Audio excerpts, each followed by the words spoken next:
안녕하세요. 저는 결혼한 지 1년이 조금 넘은 30대 초반의 여성입니다. 제가 이렇게 사연을 쓰게 된 이유는 바로 저희 신우 때문이에요. 남편 입장에선 힘들게 사는 신우가 안쓰러울 수 있다는 거 압니다. 하지만 그렇다고 해서 그런 신우를 위해 제가 꼭 희생을 해야 하는 건가요? 저와 남편은 지인의 소개로 만났습니다. 남편도 저도 당시 취업을 준비하고 있었는데 둘의 관심사도 같고 취미도 비슷하단 걸 알아챈 지인이 그럼 한번 만나서 서로 도와주면 어떻겠냐며 다리를 놔주었지요. 사실 당시 연애의 뜻이 없었지만 좋은 뜻으로 해주는 소개팅이라는 걸 알고 있었기에 거절하지 못했습니다. 밥이나 한 끼 먹고 들어오자고 생각하며 가벼운 마음으로 나간 자리였어요. 그런데 기대와 달리 제 앞에는 키도 크고 호감 가는 외모를 가진 사람이 앉아 있었습니다. 쑥스러운지 말은 잘하지 못했지만 어떻게든 대화를 이끌어 가려는 모습이 보기 좋았어요. 무엇보다 대화를 할수록 말이 잘 통한다는 느낌이 들었고요. 한참 이야기를 하다 핸드폰을 보니 첫 만남임에도 불구하고 집에 가려던 시간이 훌쩍 지나 있더라고요. 저희는 얼마 지나지 않아 연인 사이로 발전했습니다. 주변에 간혹 연애하다가 취업에 실패했다거나 중요한 시험에서 고배를 마셨다는 사람들을 종종 봐왔기에 저희는 서로 굳게 약속했습니다.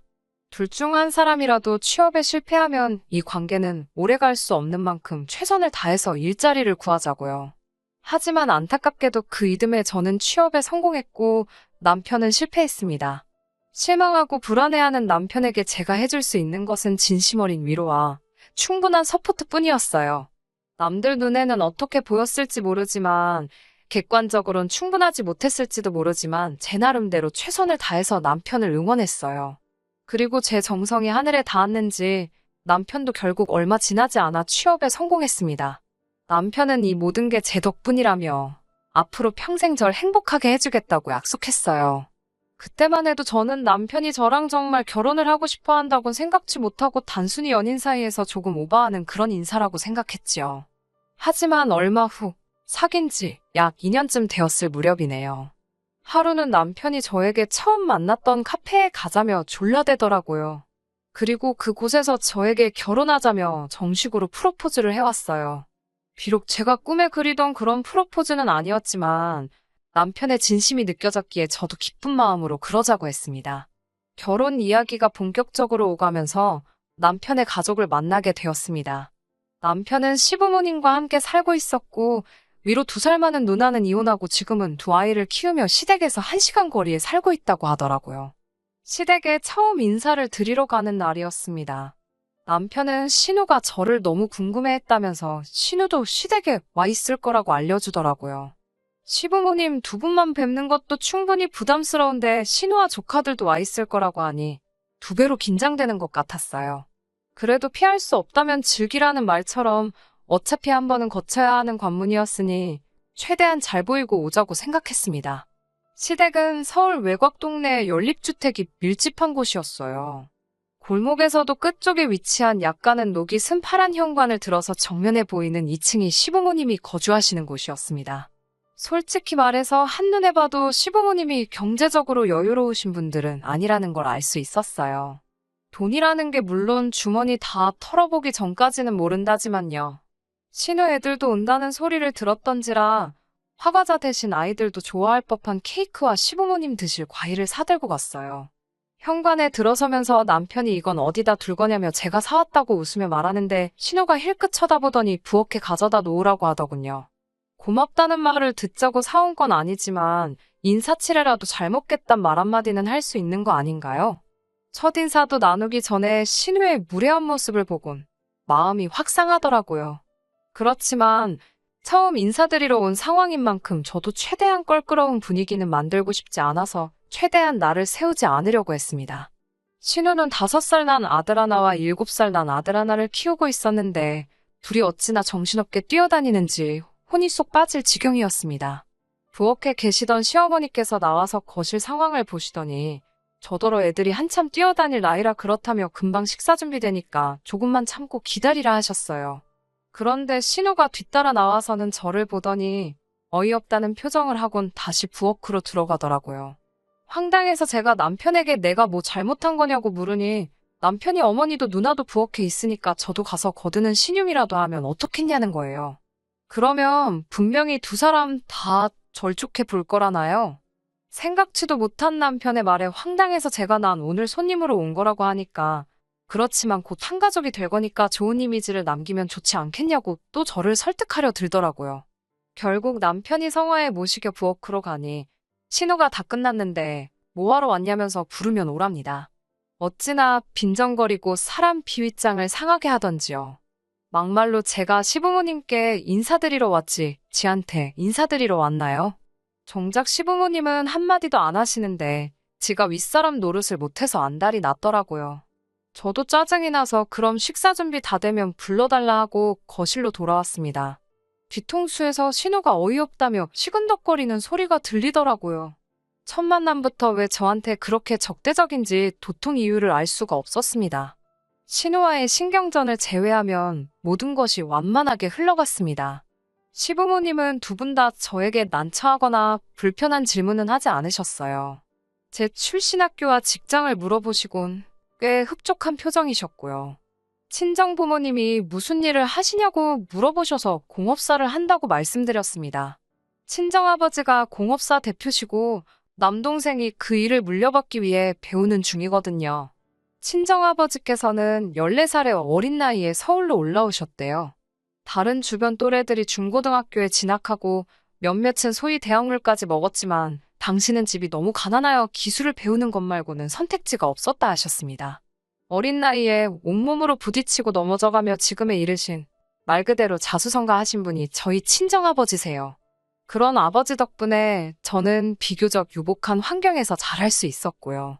시부모님은 저희 아버지 직업을 들으시곤 대번에 저더러 일자리를 관둬도 먹고 사는데 지장은 없겠다며 좋겠다 하셨습니다. 그때는 그저 단순한 농담인 줄 알았지 무슨 뜻이 있어서 그런 말씀을 하신 거라곤 상상도 못했어요. 얼마 후 양가 어른들을 모시고 상견례를 하게 되었습니다. 원래는 양가 어른들뿐만 아니라 형제자매도 다 같이 서로 인사를 시키려고 했습니다. 그런데 남동생이 회사 일로 절대 시간을 비울 수가 없다며 미안하다 했어요. 그래서 제가 남편에게 그럼 이렇게 된 거 양가 부모님만 모시자고 했어요. 남편도 그게 그림이 더 좋겠다며 동의했고요. 그런데 막상 상견례 당일이 되자 생각지도 못했던 상황이 발생했습니다.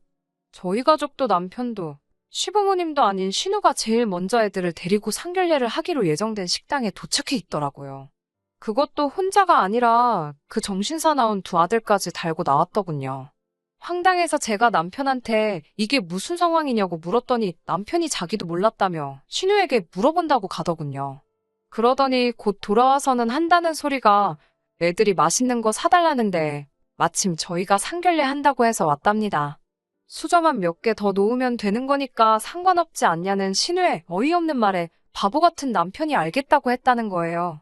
제가 지금 그냥 외식하러 나온 것도 아니고 무려 상견례 자리인데 말이 되는 소리냐고 짜증을 내자 남편이 한다는 소리가 자기 누나가 돈도 많이 없고 그래서 애들 외식을 못 시킨다며 저더러 한 번만 참아달라더군요. 황당하고 어이없었지만 화를 내기도 전에 시부모님이 도착하셔서 어쩔 수 없었네요. 저희 부모님도 저더러 좋은 날이니까 이해하고 넘어가라 하셨고요. 사실 신우한테 제 감정이 호의적이었다면 상견례 자리 여부와 관계없이 크게 신경 쓰이지 않았을 것 같아요. 애들도 예뻐 보였을지도 모르지요. 하지만 지난번에 신우가 저한테 못되게 굴었던 게 자꾸 생각이 나니까 감정 조절하기가 쉽지 않았습니다.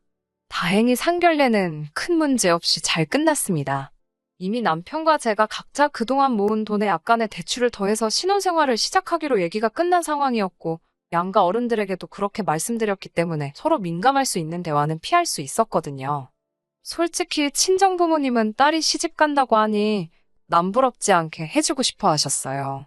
하지만 남편이 자기 체면도 있고 자존심도 상한다며 저에게 제발 어른들께 도움받지 않고 시작하면 안 되겠냐고 통사정을 하더라고요. 제가 처음에 예상했던 대로 시댁에서는 아무런 도움도 주실 수 없다고 거의 선포를 하신 상황이었거든요. 가뜩이나 이혼한 신우가 걸핏으로 집에 찾아와서 집안 살림이며 조금이라도 돈 될 것 같은 건 쓸어다 중고로 팔아버린 탓에 그나마 몇 푼 들고 계시던 돈도 다 써버리셨다면서요. 저도 사람인지라 서운한 마음이 들었지만 어쩔 도리가 없었어요. 그렇게 결혼식을 올리게 되었습니다. 신우는 여기서도 진상짓을 멈추지 않더라고요. 자기 아들 둘을 저희 결혼식 화동으로 올려달라는 거였어요. 하지만 이미 제 사촌 언니의 딸들을 화동으로 올리기로 약속이 되어 있었기 때문에 어쩔 수 없이 신우에게 거절의 뜻을 밝혔습니다. 이유도 확실히 일러뒀고요. 물론 신우네 애들이 워낙 극성 맞고 사람 골치 아프게 하는 것도 제가 허락할 수 없었던 이유 중 하나이기도 했습니다. 하지만 결혼식 당일날 차마 상상도 못했던 일이 벌어졌습니다. 신랑인 남편이 먼저 입장하고 사촌 언니의 딸들이 제가 걸을 꽃길을 만들어주기 위해 버질로드를 걷기 시작했는데 어디선가 신우 애들이 뛰어나와서는 장난을 치는 거예요. 앞서 여자애들이 뿌려놓은 꽃잎을 한 주먹 집어서 자기들끼리 눈싸움하듯 던지는데 그 잠깐의 시간이 1시간은 되는 것처럼 느껴졌습니다. 게다가 신우도 그렇고 시부모님도 말리질 않았습니다. 그나마 다행히 능숙한 진행요원들의 대처로 작은 에피소드처럼 끝나긴 했지만요. 우여곡절 끝에 결혼식은 마쳤지만 정말 화가 머리끝까지 차더군요. 당장이라도 마음 같아선 신우한테 애들 간수 좀 똑바로 하라고 쏴붙이고 싶었어요. 남편은 그런 저에게 미안하다면서 누나도 애들이 그럴 줄은 몰랐을 거랍니다. 하지만 신우는 하다못해 애들을 말리는 흉내도 내질 않았기에 남편의 말이 믿기지가 않았어요. 신혼 여행지에 도착해서도 마음은 쉽게 풀리지 않았습니다. 결국 예약해두었던 식당에 가서 같이 저녁을 먹긴 했지만 분위기는 있는 대로 가라앉아 있었어요. 결국 호텔로 돌아와 처음 말다툼을 하게 되었습니다. 저는 참다 못해 당신 누나 도대체 나한테 왜 그러냐고 물었습니다. 처음 인사드리러 간 날부터 나한테 날 세우고 그러지 않았냐고요. 그러자 남편이 마치 올게 왔다는 듯한 표정으로 한숨을 내쉬더니 저 때문이 아니랍니다. 누나 성격이 원래 어딜 가든 자기가 제일 주목받고 관심을 끌어야 직성이 풀린다나요. 어이가 없어서 더 말도 하기 싫었습니다. 지 누나 성격이 그러니까 나더러 참으라는 건가 싶어서 더 화가 났어요. 제가 너무 이기적인 거 아니냐고 하자 자기 누나가 정말 이기적이고 지밖에 모른다고 그래서 매형도 못 참겠다고 이혼하자 했다더군요. 그리고 더 충격적인 사실을 이혼하고 나서 신우 아들 둘이 배다른 형제라는 걸 알게 되었답니다. 신우 본인도 몰랐다더래요. 막장 드라마가 따로 없지요? 게다가 남편이 신우에게 도대체 누가 애 아빠냐고 물으니 신우가 했다는 소리가 정말 가관이었습니다. 그걸 자기가 알면 이렇게 가만히 있었겠냐고 진즉에 양육비 소송을 걸었을 거라면서 그러면 양육비를 두 곳에서 받을 수 있는데 너무 아까워 죽겠다 하소연을 하더래요. 그 말까지 들으니 솔직히 상종 못할 사람이다 싶었네요. 그래도 결혼식을 올리고 나서 한동안은 신우를 마주할 일이 없었기 때문에 이런 안 좋은 기억들은 잠시 잊고 살았습니다. 회사 일이 바빠서 다른 걸 생각할 틈이 없기도 했었고요. 그러다 얼마 전 남편과 여름 휴가를 계획하게 되었습니다. 신우님에도 불구하고 둘 다 각자 일에 치여 살았기에 이번 휴가는 오롯이 저와 남편을 위해 쓸 생각이었어요. 그런데 남편이 저에게 뜬금없이 개풀 뜯어먹는 소리를 하더라고요. 결혼하고 처음 돌아온 해에 가는 여름휴가니까 시부모님이랑 신우네랑 다 같이 가자는 겁니다. 제가 왜 같이 가야 하냐고 물으니 결혼하고 처음 가는 휴가이기도 하고 신우가 남편도 없이 애들 둘 데리고 휴가를 가는 게 아무래도 어렵지 않겠냐며 같이 가자고 하더라고요.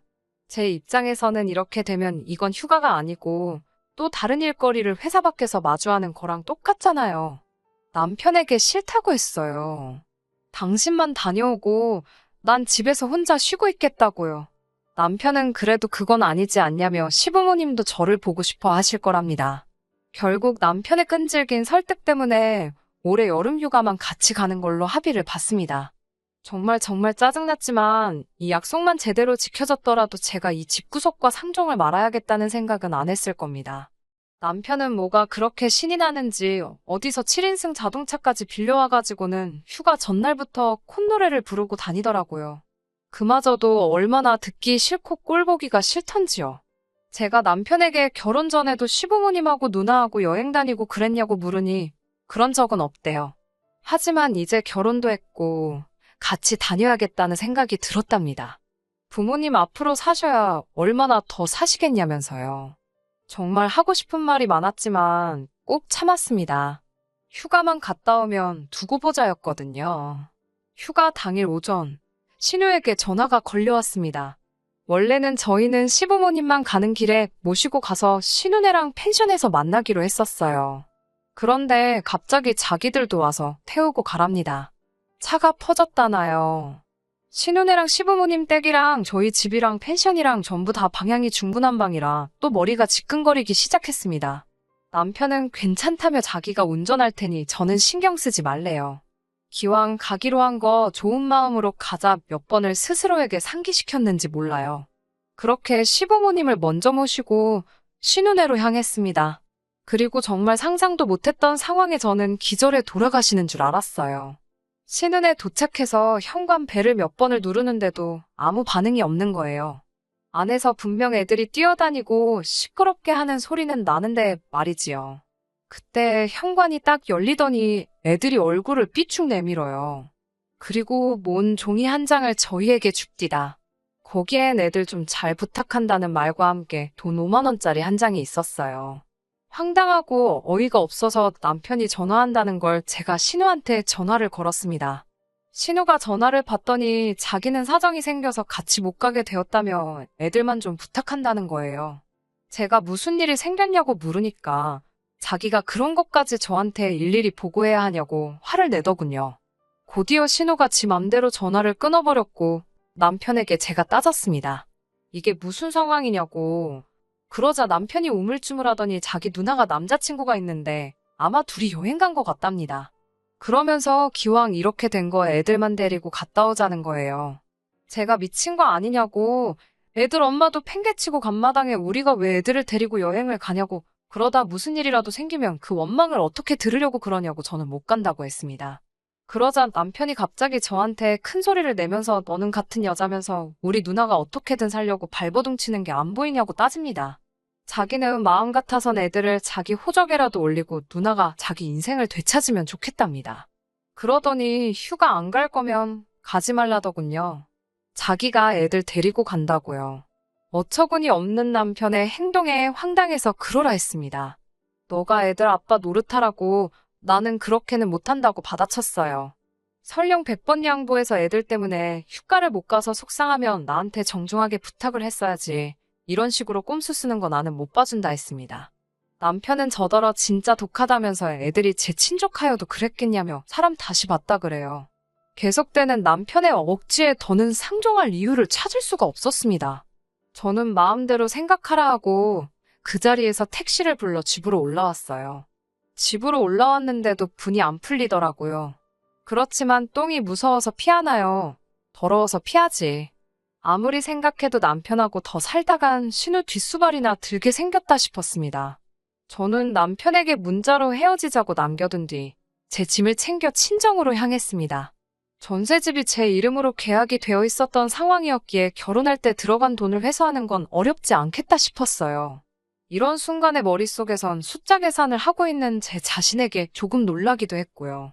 친정에 도착하여 그간 신우와 있었던 일을 이야기하니 친정 부모님께서 그런 못 배워먹은 집구석이 어디 있냐며 저더러 헤어지고 싶으면 헤어지라 하셨어요. 그런데 그날 밤 남편에게서 전화가 걸려왔습니다.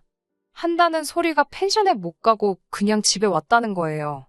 애들은 시부모님이 데려가셨고요. 무슨 일인가 하니 애들을 뒷자리에 태웠는데 둘이 하도 싸워대더랍니다. 결국 아버님이 큰애, 어머님이 작은애 하나씩 도맡게 되셨는데 애들이 그렇게 어머님, 아버님을 꼬집고 난리였나 봐요. 결국 참다 못한 아버님이 훈육 차원에서 큰애를 때렸고 그러니 또 애가 빼굴어대고 어떻게 감당이 안 되더래요. 결정적으로 과자 한 봉지를 손에 들려주니 창문을 열고 옆에 달리는 차들한테 과자를 집어 던져서 난리가 났나 보더라고요. 고속도로에서 그랬으니 더 말 안 해도 상상이 되실 겁니다. 결국 다른 차들로부터 욕먹고 진이 빠져서 집에 왔다며 제 뜻대로 되었으니 이제 집으로 돌아오랍니다. 한다는 소리가 저만 있었어도 일이 이 지경까지 되진 않았을 거라나요. 저는 남편에게 지금 내가 장난하는 거 같냐고 헤어지자고 했습니다. 홧김에 하는 소리가 아니라고요. 이제 겨우 애들 5살, 6살인데 내가 이 돌아가는 꼬락서니를 보아하니 신우가 애들 둘 케어하기는 글렀고 자칫하다간 다 내가 하게 생겼다. 벌써 당신은 호구 생활을 자처하고 있지 않냐. 나는 그렇게는 못 산다고 했습니다. 다행히 우리 아직 혼인신고도 안 되어 있으니 깔끔하게 전세 보증금 반반 정리하고 살림살이도 중고로 처분해서 반반 정리하면 될 것 같다고 아무 미련 없이 담담하게 설명했어요.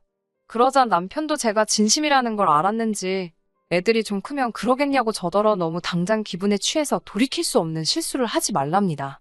끝까지 정신 못 차리는 남편을 보니 저는 제 결심에 더 확고한 믿음을 가질 수 있었습니다. 그 이후로 한 달 가까이 남편은 집요하게 매달렸지만 저는 흔들리지 않았습니다. 신우한테까지 연락이 와서 자기가 그런 뜻은 아니었는데 마음이 상했다면 일단 미안하다고, 그렇지만 저도 보통은 아니었다는 사과 같지 않은 사과를 하기도 했지만 어림택도 없었어요. 시부모님도 그래도 우리 참 좋았지 않았냐 하며 아가아가 하시는데 그것도 듣기 싫었고요. 결국 팔이 안으로 굽는다고 아무리 저한테 아가아가 하셔도 신우랑 제 사이에 무슨 일이라도 생기면 신우 챙기시지 저 챙기시겠냐고요. 그렇게 결국 저와 남편은 헤어지는데 서로 동의했고 지금 그 집에는 남편이 살고 있습니다. 월세처럼 한 달에 얼마로 간주하고 나중에 전세보증금 정리할 때 거기서 차감하기로 했네요. 제가 원래 성격이 제 사람들한테는 잘 퍼주고 참아주고 그래도 일단 틀어지면 칼 같은 편이거든요. 취업 준비라는 어떻게 보면 인생의 첫 번째 난관 같은 시기를 같이 버텨낸 남편과 헤어지는 일이 저에게 쉬운 일만은 아니었지만 그래도 후회는 없습니다. 제 자신을 위해 살기에도 부족한 인생을 희생하며 살 수는 없어요. 그러라고 저희 부모님이 저 못 빠지게 키우신 거 아니잖아요. 저는 저희 부모님의 은혜에 보답하기 위해서라도 제 행복을 위해서 열심히 살 겁니다. 여러분도 항상 스스로의 행복을 가장 1순위에 놓고 사시길 바래요. 끝까지 들어주셔서 감사합니다. 오늘의 사연은 여기까지입니다. 구독과 좋아요, 알람 설정 부탁드리고 더 좋은 사연으로 다시 찾아뵙겠습니다. 감사합니다.